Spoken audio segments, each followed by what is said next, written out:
Dans un royaume lointain où règne la magie, un roi sentant sa fin approcher doit désigner son successeur parmi ses 4 enfants. Incertain de leur sagesse véritable, il leur confie à chacun un sachet contenant des graines d'étoiles rares et leur lance un défi. Celui qui reviendra dans 6 lunes avec la plus belle preuve de la valeur de ces graines héritera de mon trône. Au fil des mois, 3 des enfants reviennent avec des objets magnifiques, une somptueuse étoffe brodée de fils d'or cultivée à partir des graines, un instrument de musique céleste dont les mélodies semblent provenir des étoiles elles-mêmes, et un élixir scintillant promettant jeunesse éternelle, distillé avec la plus précieuse des récoltes. Elles sont fières de leur réalisation et s'attendent à être couronnées. Cependant, la 4e enfant se présente les mains vides, le visage empreint de tristesse. « Père, dit-elle humblement, j'ai semé les graines avec le plus grand soin, espérant une récolte. Mais malgré tous mes efforts, rien n'a poussé. J'en suis venue à comprendre que la magie contenue dans ces graines, bien que présente, n'était pas suffisante en elle-même pour produire les objets magnifiques que mes sœurs ont présentés. Il fallait un savoir-faire,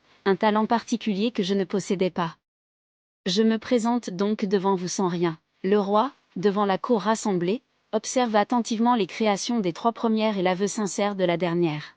Sagesse infinie, il explique son choix. « Mes chers enfants, vous avez toutes fait preuve d'une certaine ingéniosité. Cependant, cette épreuve avait un but plus profond. Les graines contenaient une part de magie, certes, mais pas suffisamment pour engendrer ces créations extraordinaires sans une contribution personnelle significative. Seule ma 4e enfant a eu l'honnêteté de reconnaître qu'elle n'avait pas les compétences nécessaires pour amplifier cette magie et produire un résultat tangible. Elle n'a pas cherché à feindre un succès qu'elle n'avait pas obtenu par ses propres moyens.